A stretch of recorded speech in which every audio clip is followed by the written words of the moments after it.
출근길 뉴스를 종합해드립니다. 깊이 있는 뉴스 YTN FM 출발 새아침.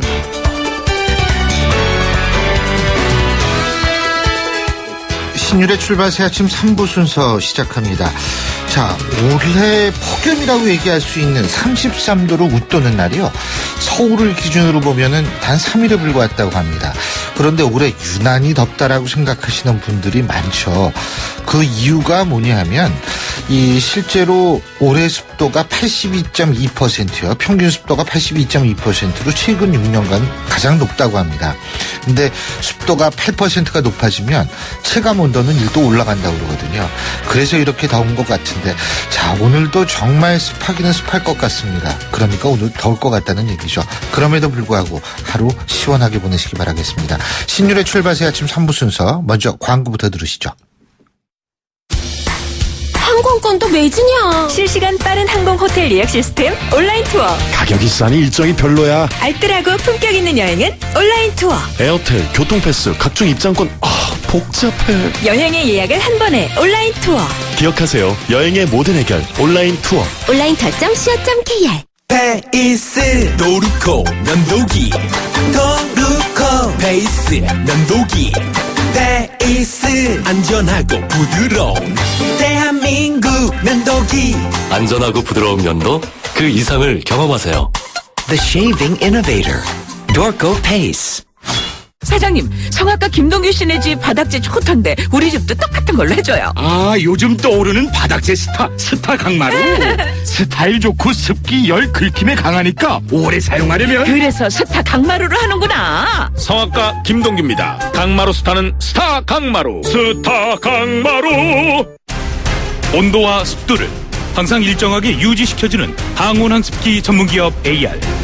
전산센터, 반도체 공장, 미술관, 박물관, 귀중품 보관실을 30년 축적된 기술로 AR이 지켜드립니다. 24시간 확실한 서비스 보장. 031-497-0561. 아유, 세 단계 종이 또 걸렸어. 정말 재본하나 하려다가 미치겠네. 내가 진작 현대오피스로 바꾸라니까. 오늘 다 날 셀 거야. 이제 스트레스 받지 마세요. 사무기기 전문기업 현대오피스가 책임지겠습니다. 사무기기의 올바른 기준. 현대오피스. 안녕하세요. 임시안입니다. 시원한 폭포 소리가 들리세요? 있는 그대로의 자연스러움을 간직한 폭포처럼 맑고 깨끗한 칠성 사이다가 우리 곁에 있습니다. 변함없이 맑고 깨끗한 칠성 사이다. 배우 박소연 2588 사행시 장전. 2588 대리운전은 오늘도 고객님의 안전을 위해 팔도강산 어디든지 팔 걷어붙이고 달려간다니까요. 좌우로 정렬 2588 좌우가 같네 좌우가 같아 2588 송곳 같은 말, 허무한 말, 우리가 주목해야 될 말을 전해드립니다. 왁자지껄, 말. 종편 패널로 당당하게 정치권을 평가하더니 역시나 조사 못한다고 꼬리를 내리셨네요. 이진골 새누리당 윤리위원장이 친박 핵심들의 녹취록을 다루지 않기로 한 데 대해서 국민의당 박지원 비대위원장이 한 얘기입니다. 8.9 전당대회를 앞두고 이 문제가 전당대회를 덮어버릴 수 있다는 우려가 있어 논의를 보류하는 게 좋겠다고 의견을 모았다. 바로 이것이 녹취록 파문에 대한 조사 보류 이유인데요. 그런데 전당대회라는 것이 정당의 입장에서는 심기일전하는 기회라고 생각할 때는 이런 논리가 과연 어느 정도 설득력이 있을지 궁금합니다. 한마디로 진짜 심기일전하기 위해서는 오히려 문제가 있으면 밝혀서 모두 털어야 심기일전하고 전당대회를 치를 텐데 반대로 하겠다고 하니까 이해하는 사람들이 그리 많지 않을 것이라는 얘기입니다. 오히려 이런 현상은 새누리당 내의 전당대회가 개파 간의 치열한 투쟁 예장이 될 수밖에 없음을 미리 예고하는 것은 아닐까요?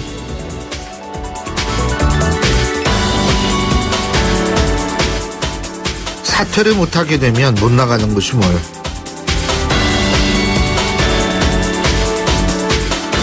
더불어민주당 김종인 대표가 이종걸 의원의 당대표 경선 출마 여부에 대해서 한 얘기입니다. 김 대표는 이종걸 의원의 비대위원직 사퇴를 만료한 것으로 알려졌는데요. 이종걸 의원의 출마를 만류한 김종인 대표는 아마도 이래문, 그러니까 이래도 저래도 문재인이라는 말처럼 어차피 친노 친문 인사가 당대표가 될 텐데 여기에 이종걸 의원이 나가서 괜히 들러리만 서주는 모양새가 되지는 않을까라는 속마음을 가지고 있기 때문이라는 생각입니다.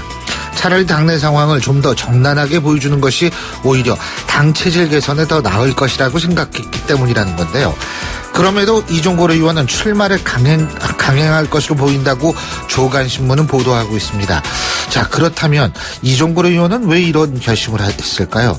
친노 친문의 표가 갈리면 비노 비문의 표를 결집시켜서 당선이 될 수 있을 것이라고 생각한 걸까요? 아니면 오히려 주류 측의 입장을 살려주기로 마음먹은 걸까요? 그 진위는 아마도 전당대회 결과가 알려줄 것 같습니다.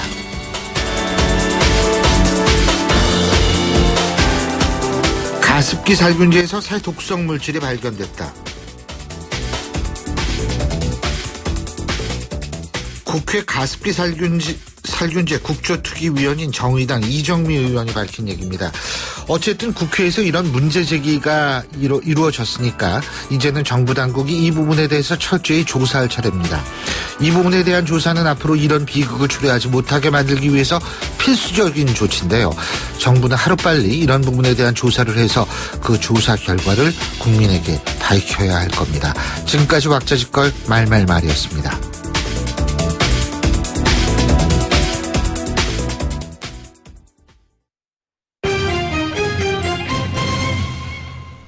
경제 뉴스 알아보겠습니다. 최요한 경제평론가 연결합니다. 안녕하십니까? 예, 안녕하십니까. 최요한입니다. 예, 이 국세청 서울청 조사 1국이요. 예. 지난달 10일 한전에 대한 세무조사를 착수해서 9월 24일까지 100일간의 일정으로 정기 세무조사를 진행 중인 것으로 파악되고 있다는 보도가 있죠. 예, 그 한국전력이 이제 8년 만에 정기 세무조사를 받고 있는 겁니다. 원래 정기 세무조사는 8년마다 한 번씩 하는 거예요? 아니, 그건 아닌데요. 예. 정기 세무조사는 이름으로 세무조사를 하게 되는 거고, 근데 이제 8년 만에 받게 된 거죠. 네. 이게 서울청 제1조사국이 맡게 됐는데요. 예. 여기는 500억 원 이상의 규모의 그 중대형 법인을 대상으로 정기 세무조사를 실시하는 부서입니다. 이 기술적인 그 세무조사를 맞아서 국세청의 중수부로 불리는 조사 사국과 함께 재계의 저승사자로 통한다고 하고요. 예. 이번 조사는 100일간의 일정으로 진행되고 한전의 공사 발주 과정 등에 대한 탈세와 탈루 여부를 파악하고 있다고 하고요. 예. 삼성동 한전부지가 현대자동차에 매각되는 과정 등도 조사 대상인 것으로 알려졌고, 특히 한전을 관할하는 광주지방국세청이 아닌 서울국세청에서 세무조사를 한다고 합니다. 이거를 예. 이제 교차 세무조사라고 하는데요. 교차 세무조사는 관할 지역 국세청과 해당 기업이 결탁해서 제대로 세무조사가 이루어지지 않을 수 있기 때문에 비관할 지역 국세청이 조사를 실시하는 것이다라고 이야기를 합니다. 그 한전이 2013년에 그 흑자 전환에 성공해서 세무조사 대상에 오른 것으로 분석이 되는데, 이게 이제 2008년 이후 처음이라고 하고요. 2008년의 정기 세무조사에서는 755억 원, 그리고 그 전에 2003년 세무조사에서는 공기업은 역대 최대 규모인 1,500억 원에 이르는 탈루세액을 추징당한 바 있습니다. 얼마 전에 그 한전보다 규모가 작은 한국가스공사가 예. 세무조사를 한 5개월 동안 한 끝에 1,100억 원을 추징당했거든요. 그러면 이번에 어떻게 될는지는 좀 봐야겠네요. 그러네요. 자, 예. 그리고 4차 샀는데 1년도 안 돼서 막 자동차 시동 꺼지고 주행 중에 말이에요. 예. 이런 심각한 결함이 3회 이상 반복해서 발생하면 예. 교환이나 환불을 받을 수 있게 된다고 하는데 진짜예요? 이런 예. 고민 갖고 계신 분들이 적잖아요. 많으실 겁니다. 예. 예, 공정거래위원회가 소비자 분쟁 해결 기준 개정안을 오늘 28일부터 행정 예고한다고 어제 밝혔습니다. 이 소비자 분쟁 해결 기준은 소비자와 사업자 간에 발생할 수 있는 분쟁을 원활하게 해결하기 위한 목적으로 공정위가 제정하고 시행하고 있는 곳인데, 예. 이게 근데 문제는 법적인 강제성이 따로 있는 건 아니라는 거죠. 그럼 안 해주겠네요. 예? 그러니까 이게 개정안에 따르면요, 결함이나 하자가 발생한 차량의 교환 환불이 쉬워진다. 이거 뭐 제가 전달하는 겁니다. 예. 그동안 주행이나 승객 안전 등 중대 결함에 4회 발생해야 교환 환불이 가능하던 것을 3회, 그러니까 2회 수리 후 재발하는 것으로 완화했다. 그러니까 소비자원에 접수된 중대 결함은 방금 말씀하셨던 대로 주행 중에 시동 꺼지고 핸들이나 조향장치, 브레이크 등이 이 말을 안 듣고 일반 결함도 동일하자가 사회 발생하면 교환 환불이 가능해진다라는 것이죠. 이게 이제 그 교환 환불 기간도 현재까지는 최초 신규 등록일, 그러니까 차량 기산일부터 12개월인데 이번 실제 차량을 이렇게 그 사용한 차량 인도일부터 12개월로 고쳤습니다. 시행은 이르면 10월부터라고 하는데 요 법적인 강제성 요 부분에 그게 문제죠. 많으니까 이게 문제인 거예요. 뭐 지금까지 그럼 중대 결함이 사회 발생해서 교환 환불이 이루어진 경우가 좀 몇 퍼센트나 되는지 그것도 궁금해져요. 예, 참 예전에 어떤 분은 그 뭐 외국 외제 회사 외국 자동차 사가지고 그 회사 판매장 앞에서 골프채로 자동차 다 부셔가지고 그렇죠. 다 부셔버렸죠. 예? 그런 일도 있잖아요. 이게 4회 이상 발생해서 이게 환불 교환이 가능했다면 그런 일이 발생하지 않지 않았을까라는 생각도 들거든요. 네. 공정위에서 일단 이렇게 맞습니다. 예. 자, 그리고 ISA, 그죠? 예. 이 ISA의 1인용 상품 중에 어떤 게 수익률이 제일 높았나 보니까 로보 어드바이저, 그러니까 인공지능이 운영한 상품이 수익률 1위였다 그러죠. 야, 이 큰일 났네. 이거 펀드 매니저 하시는 분들. 예, 이게 1인명에 돈을 맡기면은 금융회사가 알아서 돈을 굴려주지 않습니까? 예. 근데 지난 4월 11일 출시된 4개의 시중은행의 이름의 ISA 상품 32개의 석 달간 운용 실적을 보니까 1등이 인공지능이었다. 예. 이게 그 기업은행의 로보 어드바이저 상품이 있었는데 정말 국내 셀 수 없는 많은 종목 가운데 인공지능이 선택한 것에 투자해서 석 달간 2.05%, 연이율로는 8.2%입니다. 사람이 운영한 것의 4배라고 하거든요. 이게 이제 왜냐하면은 로보 어드바이저 같은 경우는 그냥 데이터 그대로 반영해서 투자하는 겁니다. 그래서 위험 자산을 편입시킬 때도 펀드 매니저 사람 같은 경우 좀 이거 위험하지 않을까 뭐 이럴 텐데 아예 뭐 감정이나 두려움 없이 그냥 투자한다는 거죠. 예.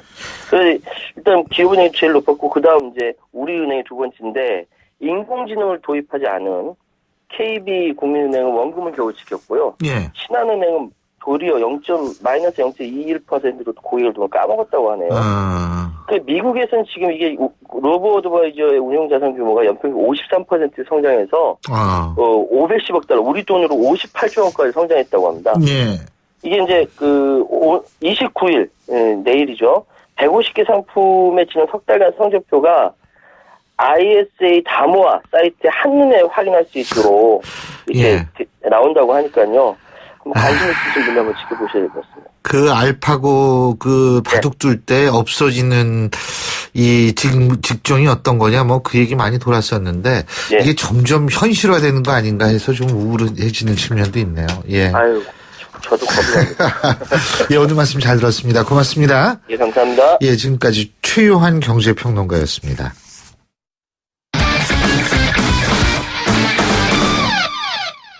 자, 이번엔 스포츠 소식 알아보겠습니다. 최동호 스포츠 평론가 연결하죠. 안녕하십니까? 예, 안녕하세요. 문대성 IOC 위원이 직무정지를 당했네요. 예? 예, 그렇습니다. 이 문대성 위원은 2012년에 논문 표절, 논문 대필 의혹을 받았고요. 이 다음 달에 IOC 위원 임기 만료를 앞두고 있습니다.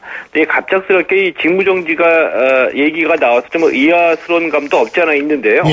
이 IOC가 이 홈페이지에 있는 IOC 위원 명단에서 이 문대성 위원의 이름 옆에다가 이 직무정지를 의미하는 별 3개를 표시했습니다.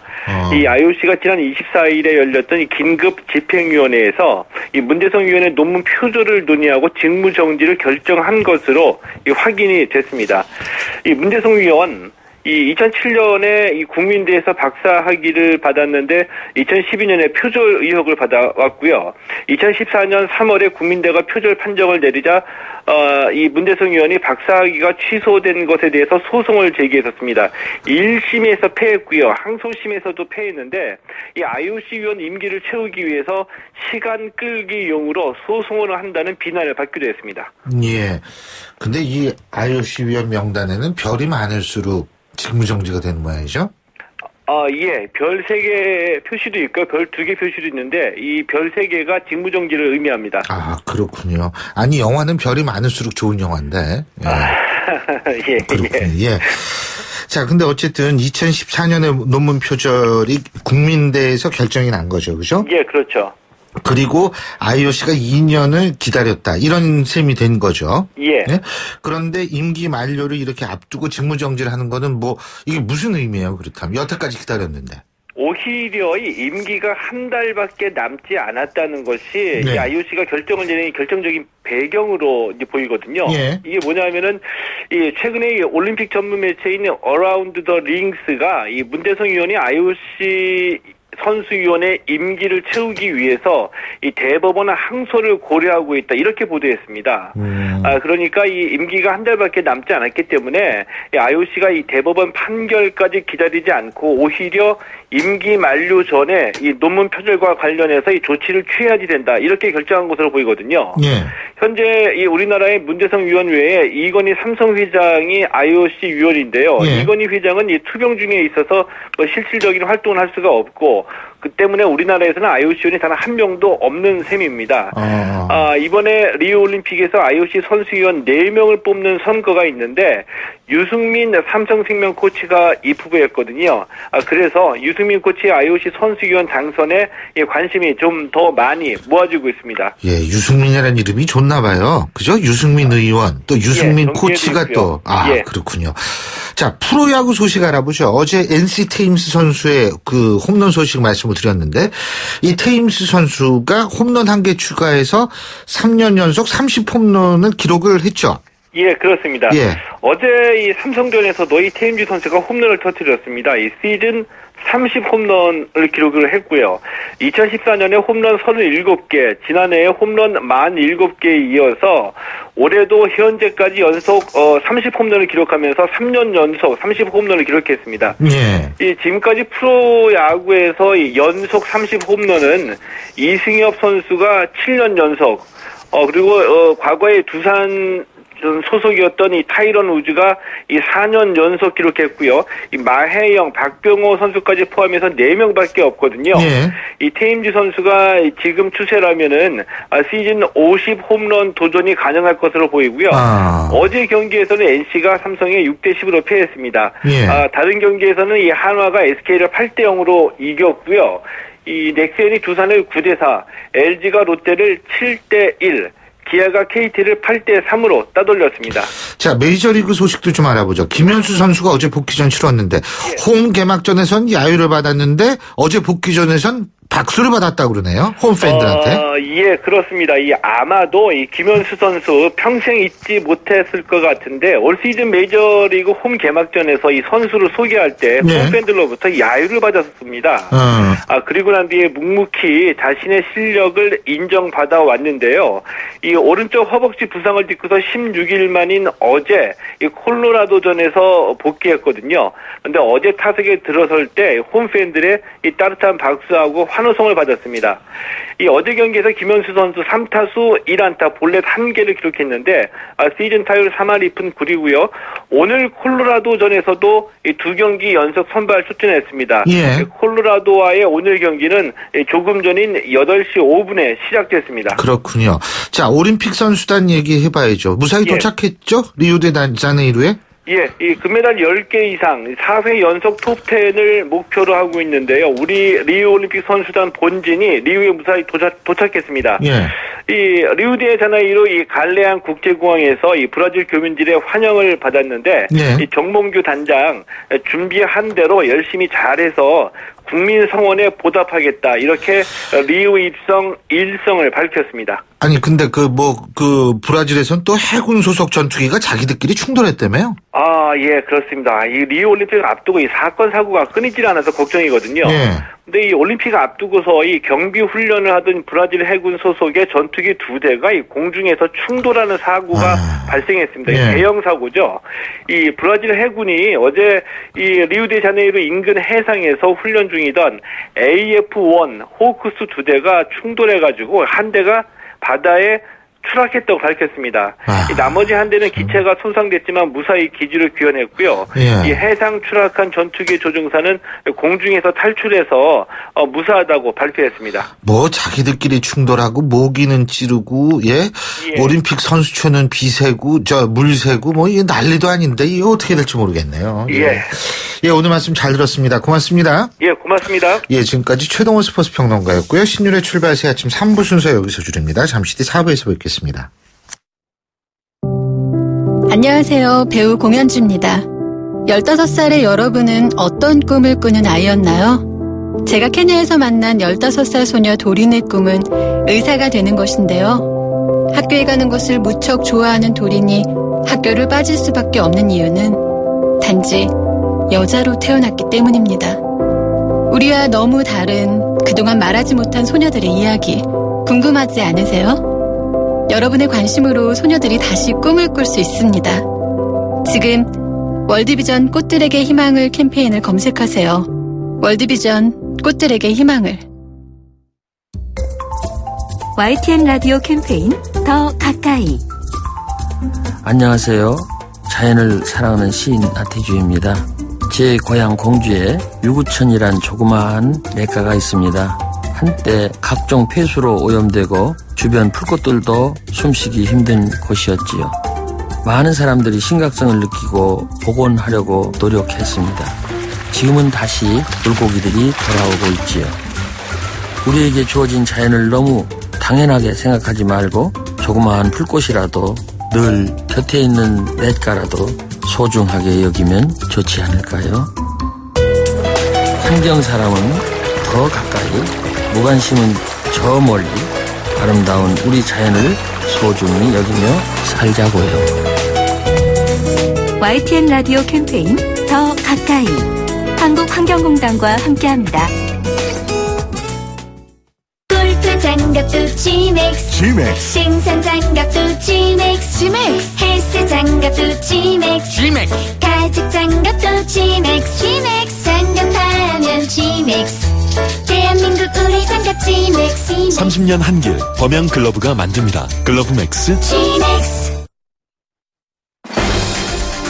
날카로운 분석, 내일을 보는 시선, 신율의 출발 새 아침.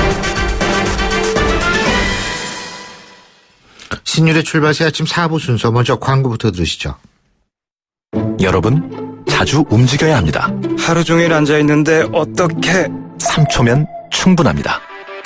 책상 교체 없이 바로 올려 사용하세요. 스마트 오피스를 위한 베리데스크. 여러분의 업무 자세와 능률을 함께 올려드립니다. 베리데스크. 목으로 맞춰라. 원샷엔 하이트. 이 여름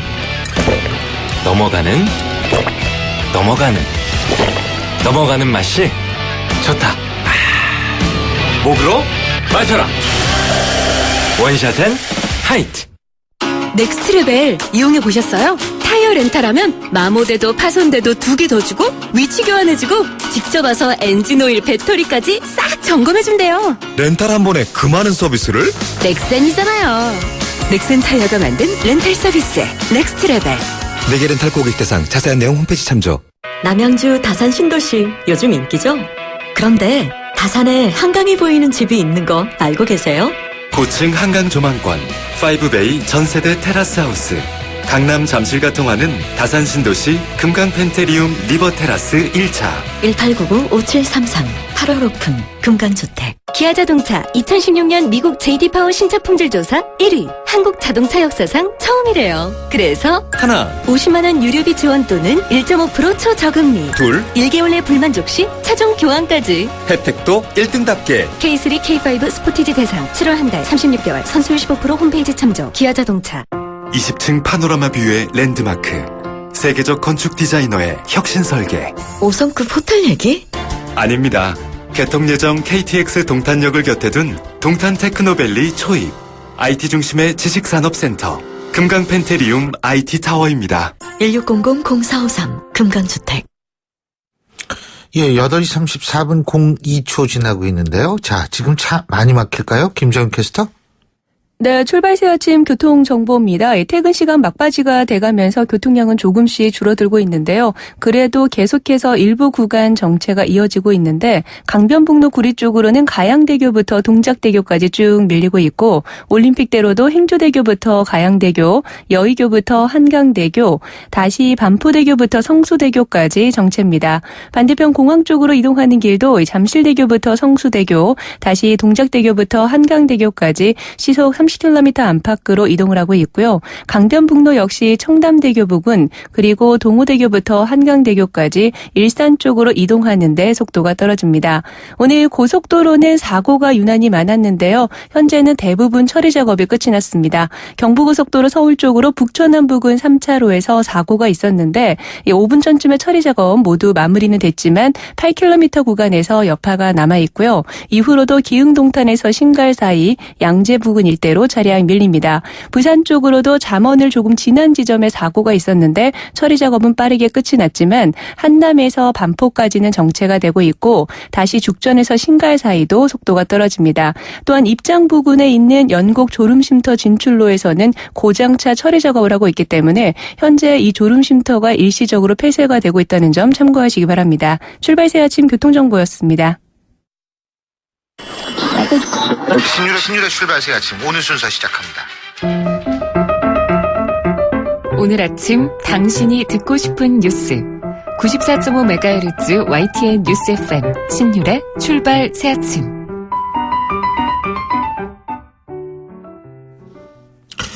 예, 여러분 뉴스에서 들으셨겠습니다만 7년 반 만에 강남권 전셋값이 떨어지고 있다고 합니다. 그러면 진짜 집값도 떨어지는 거 아닌가요? 자, 과연 부동산 시장 어떻게 될지 KB국민은행 부동산 박원갑 전문위원 전화 연결해서 자세한 얘기 들어보겠습니다. 안녕하십니까? 네, 안녕하십니까? 진짜 떨어져요? 강남권 전셋값이? 그렇습니다. 많이 떨어진 것은 한 6개월 사이에 5천만 원 이상 떨어진 것도 있더라고요. 근데 잠실 같은 경우가 생각보다 84제곱미터로죠. 흔히 방 3개짜리 33평 같은 걸 보면은 올 초에 한 8억 한 3천, 4천 정도까지 이제 거래가 되다가 지금은 한 7억 5천 심지어 그런 물건들도 있고요. 이거보다 더 싼 물건도 있는데 대체적으로 한 5천만 원 정도는 좀 낮아진 게 아닌가 이렇게 보고 있고요. 그리고 나머지 강남구라든지 서초구 이런 데서도 주로 전세가 상대적으로 좀 수요가 덜한 대형 아파트라든지 그리고 건물이 아주 낡은 이제 재건축 대상 같은 경우는 가격이 제법 좀 떨어졌고요. 막상 세입자를 구하려고 해도 좀 찾기가 좀 어려운 그런 곳들도 있는데 이게 왜 갑자기 이렇게 된 거예요? 갑자기가 아닌가요? 강남의 입주 물량이 늘어서 생긴 문제는 아니고요. 위례라든지 하남 미사 같은 수도권 신도시의 입주 물량이 쏟아지고 있거든요. 그 충격을 이제 간접적으로 받고 있다 이렇게 보시면 되는데 지금 올해만 하더라도 위례나 하남 미사에서 2만 1,000가구 정도가 입주를 합니다. 그러다 보니까 전세값이 싸니까 강남의 세입자들이 그쪽으로 이동할 수 있는 거죠. 그러면은 강남에는 전세 수요가 줄다 보니까 가격이 이제 하락하고 있다. 이렇게 해석을 하시면 될까요? 그럼 이게 일시적 현상이 아니란 얘기예요? 지금은 일시적인 현상 이렇게 보기보다는 저는 전세 시장이 안정기조로 접어들었다 이렇게 볼 수도 있을 것 같은데 왜냐면은 내년에 경기도 일대의 입주 물량이 크게 늘어나거든요. 올해 입주 물량이 한 8만 4천 가구 정도가 되는데 내년에 아파트 입주 물량이 12만 가구 정도 올해보다 한 40% 이상 늘어나거든요. 그러면 결국은 수요가 이제 그쪽으로 빠져나갈 수 있다고 보기 때문에 전세 시장은 약간 불안하긴 하지만 전반적으로 좀 안정기조로 봐야 되지 않느냐 이렇게 보고 있습니다. 그런데요, 박무원 위원님, 이 전세 시장이 안정화된다는 건 그럼 월세도 줄고 월세했던 집이 다시 전세로 돌아갈 가능성도 있다는 얘기예요? 충분히 그렇게 되죠. 전반적으로는 지금 전세가 없어지는 전세 종말 그리고 주택의 월세화라고 많이 얘기했잖아요. 그거는 저금리 때문에 생긴 어떤 장기적인 트렌드라고 보시면 되고 일시적으로 보면은 잔파도라는 게 생길 수가 있잖아요. 그런 측면에서 보면은 입주 물량이 많으면은 오로지 오히려 전세가 더 늘어나는 어떤 그런 측면이 있을 거예요. 왜냐면은 전세는 오로지 그 당시의 수요 공급만 반영을 하거든요. 예. 뭐 미래의 전세값이 오른다 내린다 해서 그렇죠. 지금 내가 의사결정을 하기 힘들죠. 당장 내가 필요하면 구해야 되는 그런 상황이다 보니까 예. 입주 물량이 많으면은 오히려 지금 이게 전세로 나올 수 있다고 보는데 예. 왜냐면 수도권 신도시 같은 경우에 뭐 입주 목적보다는 투자 용도로 분양받아 놓은 분들이 많단 말이에요. 그죠? 그러면 잔금을 못 치를 수 있으면은 결국 이게 전세로 나온다 이렇게 볼 수가 있거든요. 네, 그렇게 되면은 이제 오히려 전세가 없어지는 게 아니라 예. 아마도 한 2, 3년 동안 오히려 전세가 좀 남아도는 그래서 이게 역전세난이라고 그러지 않습니까? 이게 이제 입주 물량이 많은 곳은 생길 수가 있지 않느냐. 전체 국면으로 보면은 전세가 사라지는 거지만 일정 지역에 대해서는 오히려 전세가 남아도는 그런 상황이 생길 수 있다 이렇게 보시면 될 것 같습니다. 근데 문제는 뭐냐면 전세값이 떨어지니까 예? 전세 자기가 낸 돈을 못 받을 위험성이 있는 분들도 계실 거 아니에요. 충분히 그럴 수가 있죠. 이게 이제 하신 역전세난이라고 볼 수가 있는데 이렇게 되면은 집주인들은 종전과는 좀 생각을 달리하실 필요가 있는데 결국은 전세 보증금이라는 것은 세입자로부터 빌리는 무이자 대출금이잖아요. 그러면 전세 계약 기간이 만기가 됐다는 것은 이 만기에 돈을 되돌려줘야 되는 그런 의무감이 있는 건데 뭐 당신이 빼서 나가시오 이렇게 한다는 것은 다소 무책임할 수가 있다는 측면이 들고요. 그래서 어느 정도 하락분에 대해서는 여유 자금을 갖고 있어야 된다는 좀 그런 생각이 듭니다. 그렇게 생각들 안 하는 사람들 많을 텐데 말이에요. 그렇죠. 그 현실이죠. 예. 근데 저 전세값 떨어지면 부동산 값도 떨어지는 거 아니에요? 반드시 그렇지는 않아요. 아마 반드시 그렇지는 않아요. 하향 안정기조 이렇게 보시면 될 겁니다. 하향 안정기조 떨어지긴 그렇죠. 떨어지지만 서서히 떨어진다. 반드시 이제 이게 입주 물량 가지고 매매 가격이 결정되는 건 아니죠. 실제로 2008년도에 잠실에 대규모 입주를 했지 않습니까? 그때 전세 가격이 흔히 33평짜리가 3억이 안 되는 경우도 많았어요. 지금 그게 아까 8억, 7억 했잖아요. 근데 매매 가격은 그때 그렇게 빠지진 않았어요. 그러니까 매매는 당시의 수요 공급뿐만 아니라 미래의 수요 공급도 같이 반영하는 거거든요. 그렇죠. 그러니까 미래의 집값이 오른다고 생각하면 굳이 싸게 팔 필요는 없겠죠. 미래 수요 공급일 때 2018년도부터는 인구 절벽이거든요. 그거는 이제 주로 이제 생산 가능 인구 얘기를 하는 거고요. 오히려 전체 인구는 2030년까지도 늘어나기 때문에 인구는 약간은 좀 공포론에 가까운 그런 측면이 있다고 봐요. 그래서 전반적으로 입주 물량이 많으면은 물량 앞에 장사는 없는 거거든요. 그러니까 한 번은 후유증이 있을 수밖에 없는데 이게 문제는 감기 몸살이 될지 폐렴이 될지 홍역이 될지 그거는 다른 변수까지도 같이 봐야 되기 때문에 경제적 변수도 있죠. 그죠? 그렇죠. 그러니까 이제 집값이라는 건 며느리도 모른다 이런 얘기를 하는 거죠. 며느리도 모른다. 아니 일각에서는 집값이 좀 떨어지지 않을까. 실제로 서울 같은 경우에 강북 지역의 집값은 평균적으로 과거 3, 4년 동안 그렇게 오르지도 않고 떨어지지 않고 일정한 수준을 유지했다고 그러더라고요. 그렇습니다. 일본 이제 마포라든지 성동구라든지 이런 쪽의 외에는 전반적으로는 안정기조로 접어들었고 유난히 지금 강남 재건축에서만 가격이 좀 많이 들었겠죠. 이게 이제 재건축 테마장이었기 때문에 그래요. 그러니까 결국 강남도 안정세로 접어들 것이다 이런 말씀이시군요. 현재는 좀 그렇게 봐야 되는데 만약에 또 금리가 낮아지면은 또 다른 문제가 생기잖아요. 그래서 입주 물량 외에 금리라든지 또 정부 정책이라든지 여러 가지 변수가 있는데 아마 종합적으로 보시면은 당분간 이제 박스권에서 조금 안정기조로 갈 가능성이 있다 이렇게 보시면 될 것 같습니다. 잘 알겠습니다. 오늘 말씀 잘 들었습니다. 고맙습니다. 네, 고맙습니다. 지금까지 KB국민은행의 부동산 박원갑 전문위원이었습니다.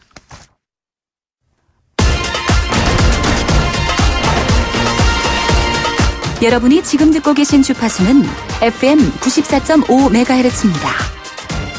YTN 뉴스 FM.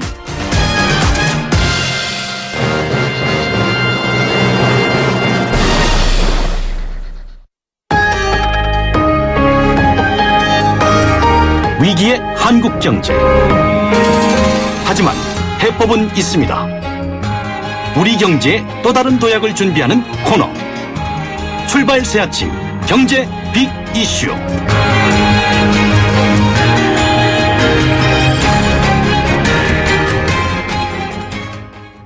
경제 현안 짚어보는 순서죠. 오늘도 서울대학교 이필상 교수님 스튜디오에 나와 계십니다. 어서 오십시오. 네, 안녕하세요.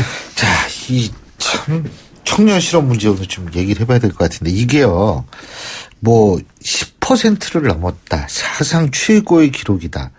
저는 근데 이 수치보다 훨씬 높다라고 생각합니다. 네. 교육 현장에 있는 사람으로서 네. 이게 좀 숫자 가지고 장난하는 건가 이런 생각까지 들어요. 어떻게 보십니까? 예, 맞습니다. 예, 지금 청년 실업 대란인데요. 예. 공식 청년 실업률이 10.3%거든요. 예. 근데 실제 대학 현장에서는 이거보다 훨씬 높은 숫자의 이제 실업자들이 지금 고통을 받고 있죠. 저는 이거 50% 가깝다고 생각하는 사람이거든요. 예, 그 청년 실업률을 계산할 때 통계에 이제 문제가 있는데요. 통계청에서 실업자를 계산하는 방법을 보면요. 지난 4주간 입사 원서를 내고 적극적으로 구직 활동을 했던 사람들 중에서 일주일 이상 일을 하지 못한 사람이 몇 사람인가 그 비율 계산한 것이거든요. 상당히 제한된 그 범위 내에서의 계산입니다. 그러니까 지난 4주 동안은 입사원서 안 낸 사람은 아무리 일을 안 해도 실업자에 포함이 안 됩니다. 그래서 이제 그 통계를 볼 것이 아니라 실제 얼마나 많은 사람들이 실업자인가 보면요. 여러 가지 이제 형태가 있는데요. 우선 학교 졸업을 미루고 취업 공부를 하는 취업 준비생이 아주 많습니다. 그렇죠. 또 공무원 시험이나 각종 자격증 준비를 하느라고 학원을 다니거나 혼자 공부를 하는 고시생도 많습니다. 그리고 당장 먹고 살아야 하는데 취직이 안 되니까 아르바이트나 인턴을 하는 사람도 많습니다. 더 나아가서 아예 모든 걸 포기하고 집에서 그냥 지내는 사람도 많습니다. 그래서 이런 사람들 전부 포함하면은 실제 청년 실업률이 40%가 훨씬 넘는 것으로 추정되고 있습니다. 아까 말씀하신 대로 거의 절반이 지금. 저도 그렇게 보거든요. 예, 예. 근데 사실은 제가 이제 20년 전에 교수 생활 처음 시작할 때를 돌이켜보면 그때는 여학생들은 대부분 4년 만에 졸업을 했어요. 네. 근데 요새는 뭐 남학생들이 군대 갔다 오니까. 근데 남녀 공리 제가 볼 땐 요새 재학 기간이 평균 6년은 되는 것 같아요. 휴학들을 하기 때문에. 네. 이것도 사실은 사회적으로 보면 바람직한 현상은 아니겠죠. 아주 큰 문제죠.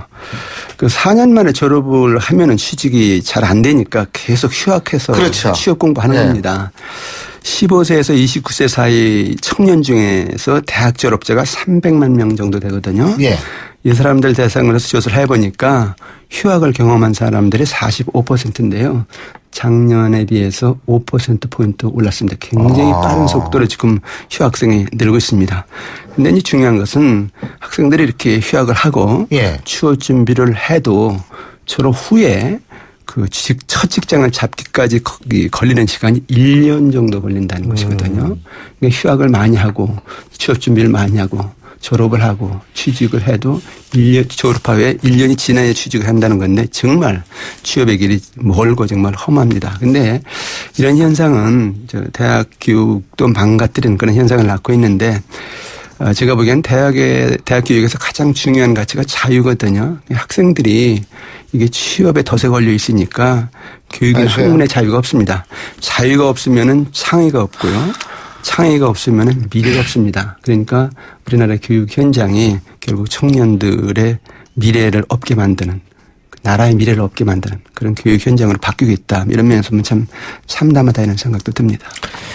80년대, 70년대는 군사 독재 정권 때문에 자유가 없었고 지금은 취업 때문에 스스로 자유를 제한할 수밖에 없고 이게 참 슬픈 역사인데 말이에요.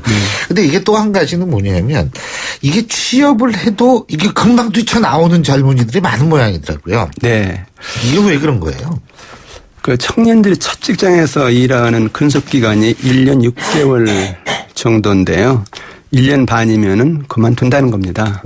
사실 취직을 제대로 안 한 거지, 못한 거죠. 그래서 왜 이렇게 이제 빨리 나오는가 이유를 이제 보면요. 두 가지 이유를 봐야 되는데 첫 번째 이유는 그 기업 측면에서 봤을 때 계약직을 많이 뽑습니다. 처음 취업한 청년 중에서 60% 정도가 정규직이고요. 나머지는 계약 기간이 1년 이하인 임시직이나 계약직 이런 사람들이라는 것이거든요. 그러니까 기업들은 싼 임금에 사람들 적당히 쓰고 내보내는 그런 어떤 노동 정책을 펴고 있다 하는 것이고요. 두 번째 이제 근로자 입장에서 보면은 하는 일이 의미가 없고 적성에 안 맞는다. 보수가 적고 근로 시간이 너무 길다. 결혼이나 육아 때문에 나을 수밖에 없다. 다른 이유도 많다는 것이거든요. 그래서 이제 청년들 입장에서 보면은 피눈물을 흘리면서 천신만고 끝에 취직을 했는데 그만두고 다시 취업 전쟁에 뛰어들어야 하는 이런 이제 고통의 수렁에 빠졌다 이렇게 볼 수 있는데 정말 우리 경제 고용 창출 능력이 파괴됐습니다. 그래서 이대로 가면 정말 큰일 나겠다 하는 생각이 듭니다. 1년에요. 365일 아닙니까? 예. 근데 380일 근무하는 직장이 많다는 거예요. 지금 신입사원들한테는 입장에서는. 그러니까 그래서 심지어 자기 친구 지방에 사는 자기 친구 결혼식 가고 간다 그랬는데 그날 못 가는 경우도 무지개 많다는 거예요. 이게 현실이거든요, 지금. 어떻게 보면은 뭐 청년들만 욕할 거는 안 될 것 같아요, 진짜. 그러니까 기업들 입장에서 또 보면은 뭐 너무 이제 근로자들 함부로 부리고 많은 시간을 이제 노동을 시키는 그런 현상도 지금 나타나고 있죠. 그러니까 이제 취업 준비생 10명 중에 4명은 공시생 공무원 시험 준비한다는 거 아닙니까? 네. 이것도 좀 문제죠, 근데. 다 공무원 되려고 그러면 어떻게 해요? 지금 현재 상태에서는요, 공무원이 청년들에게는 최고의 직업입니다. 지원자가 이제 몰릴 수밖에 없는데요. 예. 심지어 최근에는 어떤 자치단체 9급 공무원 시험에 현직 변호사까지 지원해서 이제 화제가 된 적도 있었거든요. 예.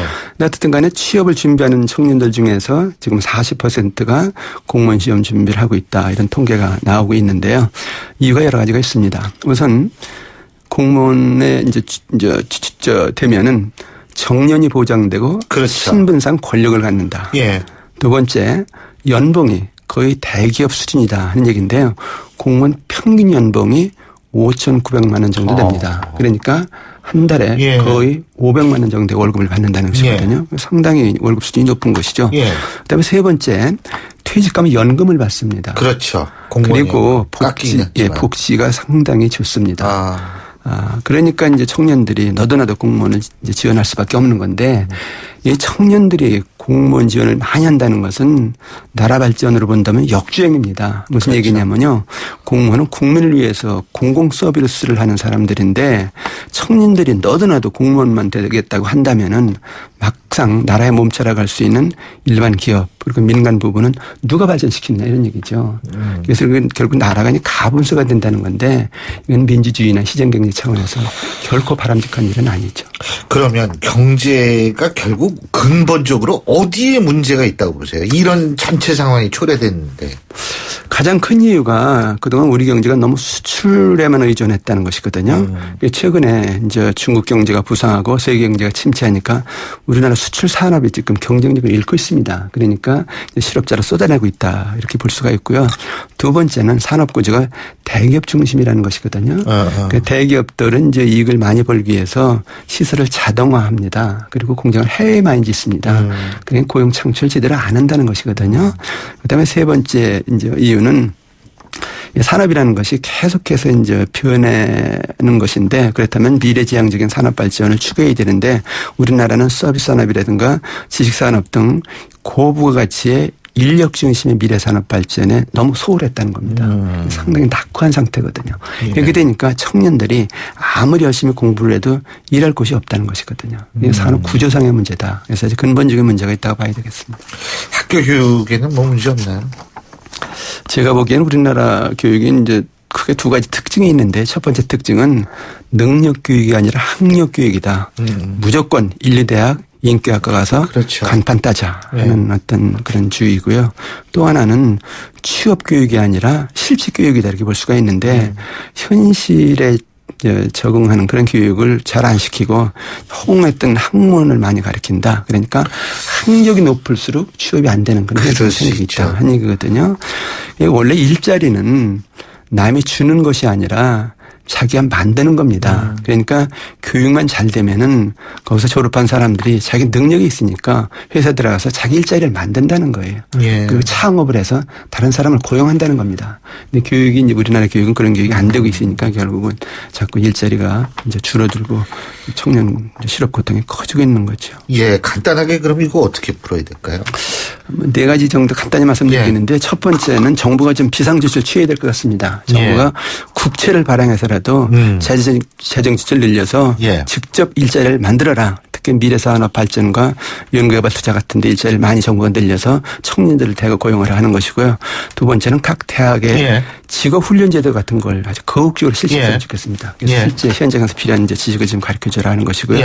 그다음에 일자리 나누기, 근로시간 단축하고 임금 상한제에서 일자리를 많이 좀 나눠 이제 갖자. 일자리 더하기인데 대기업 같은 경우에 뭐 기술 혁신이나 제품 혁신 이런 부서 새로 만들어가지고 청년들 많이 좀 써라. 알겠습니다. 오늘 말씀 여기까지 듣겠습니다. 고맙습니다. 네, 감사합니다. 지금까지 서울대 이필상 명예교수였고요. 신율의 출발 새 아침 오늘 순서는 여기서 모두 줄이겠습니다. 전 내일 아침 7시 15분에 다시 오겠습니다. 신율이었습니다. 고맙습니다.